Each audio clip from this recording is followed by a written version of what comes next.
यात्रा भनेको चाहिँ तपाईको यो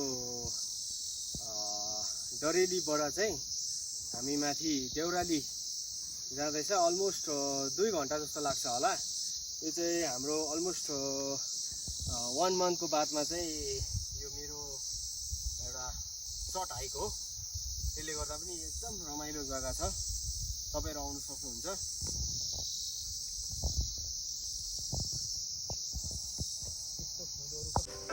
अहिले चाहिँ घाम एकदम यो दसैँको घामले गर्दा एकदम हाइक या ट्रेकको लागि चाहिँ एकदम राम्रो दिनहरू भएको छ। त्यसले गर्दा पनि दसैँमा धेरै दिन बसाइ भयो। त्यसले गर्दा पनि यो एउटा हल्का सर्ट हाइक भए पनि हेल्थको लागि पनि राम्रो र सबै कुराको लागि राम्रोको लागि हामी चाहिँ यो ट्र्याक गर्दैछौँ। हामी 3 भाइ छ आज। हामी 3 भाइ चाहिँ आज माथि पुगेर ब्याक हुने एउटा प्लान छ। हेरौँ अब कतिको राम्रो हुन्छ हाम्रो ट्र्याक चाहिँ।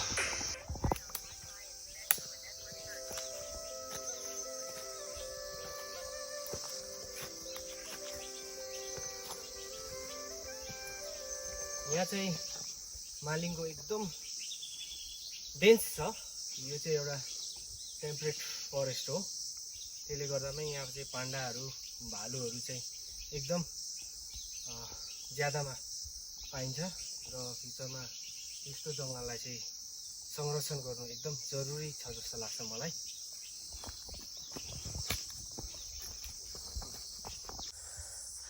अब चाहिँ हामी यो गोरुजुरे भन्ने ठाउँमा पुग्न आँटेको छ।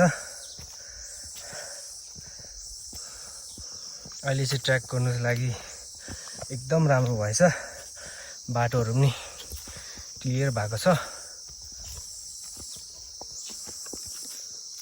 अहिले चाहिँ हामी यो गोरुजुरेको छेउमा आइपुगेको छ।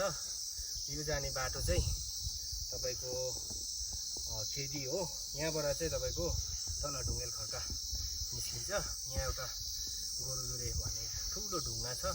त्यसबाट चाहिँ हामीले यो गान्तोकहरू सबै जस्तो ठाउँहरू चाहिँ यहाँबाट देख्ने गर्छौँ, किनभने यहाँबाट एकदम राम्रो भ्यू आउँछ। र तपाईहरु कुनै दिन आउनुभयो भने यो जग्गाबाट गोरुजुरे भ्यू पोइन्ट भन्ने छ, त्यहाँबाट हेर्न सक्नुहुन्छ।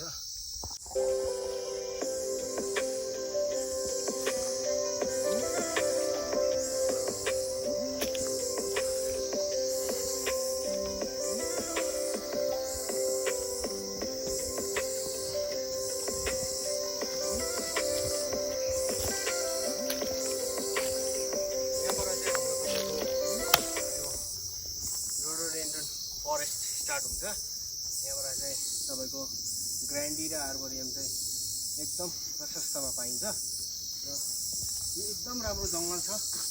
तपाईहरु आउन सक्नुहुन्छ फ्युचरमा। उकालो चाहिँ निकै उकालो छ। यहाँबाट चाहिँ निकै उकालो नि है, हेभी उकालो छ नि हो।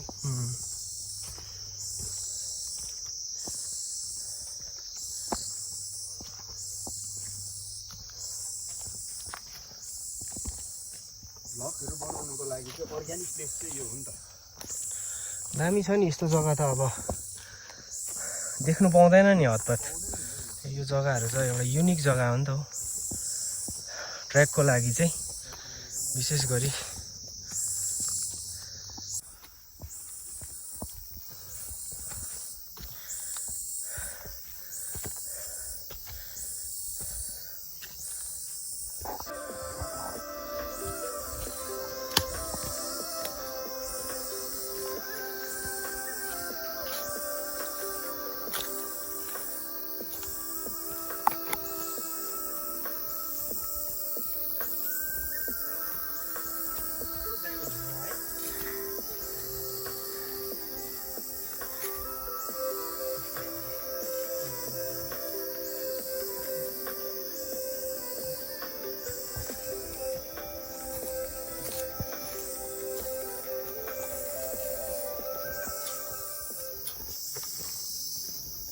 यो जग्गा चाहिँ पहिला ट्रेकिङको लागि यस्तो पनि लगाइदिएको थिएछ है। ट्रेकिङको लागि हो।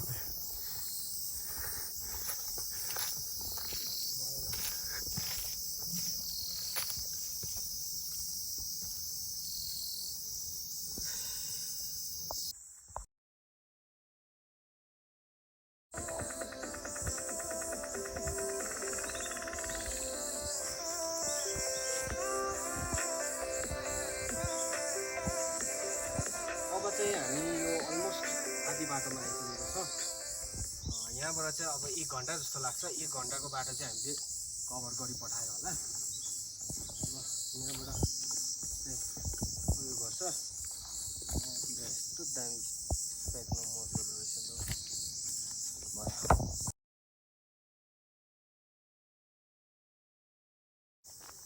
घाम चाहिँ दामी लाग्यो आज चाहिँ है।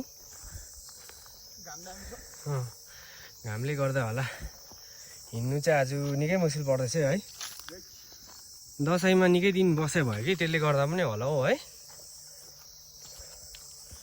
निकै लामो बसे भयो नि त। एउटा हिँड्ने पनि बानी हुनुपर्छ नि, त्यसले गर्दा सजिलो हुन्छ क्या। जति पनि यो हामी ट्र्याकहरू हिँड्छ नि त्यस्तो हिँडिबस्नेलाई चाहिँ एकदम सजिलो हुन्छ। हिँड्नु चाहिँ पुरै पर्छ।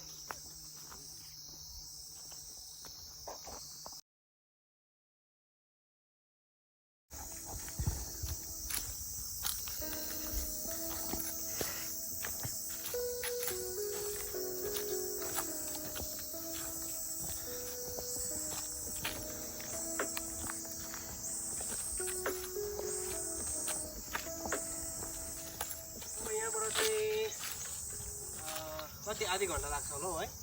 आधी घन्टा लाग्छ। आधी घन्टा लाग्छ होला है। सबै गुराँस हो नि यो कुरा। कस्तो दामी है।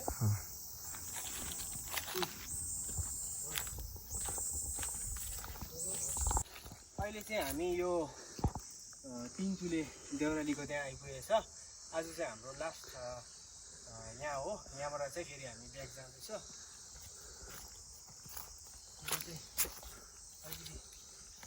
घुम्नुपर्छ अरे। यो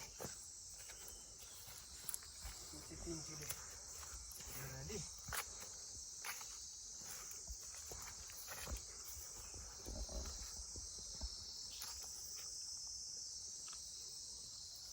यात्रा चाहिँ यहीँ एन्ड हुँदैछ। अब यहाँबाट हामी अलमोस्ट 2 घन्टा लाग्छ ओह्रालो जानु।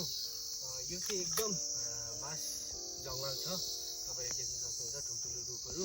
त्यसको बादमा चाहिँ यो ट्र्याक चाहिँ डाइरेक्ट खेती पनि यही ट्र्याकले जोड्छ। फ्युचरमा चाहिँ यो एउटा राम्रो टुरिस्ट ट्रेकिङ कोरिडोर हुनेवाला छ। किनकि यो एउटा एकदमै राम्रो जग्गा छ। तपाईँलाई मैले पहिलाको भिडियोमा पनि खेती चाहिँ को फोटोहरू देखाएको छु, भिडियोहरू मैले अपलोड गरेको छु। जति पनि मेरो भ्युवर्सहरू हुन्छ तपाईँहरूलाई धेरै धेरै धन्यवाद है। यो पनि भिडियो हेरिदिनुहुन्छ भनेर आशा गर्दछु। Thank you.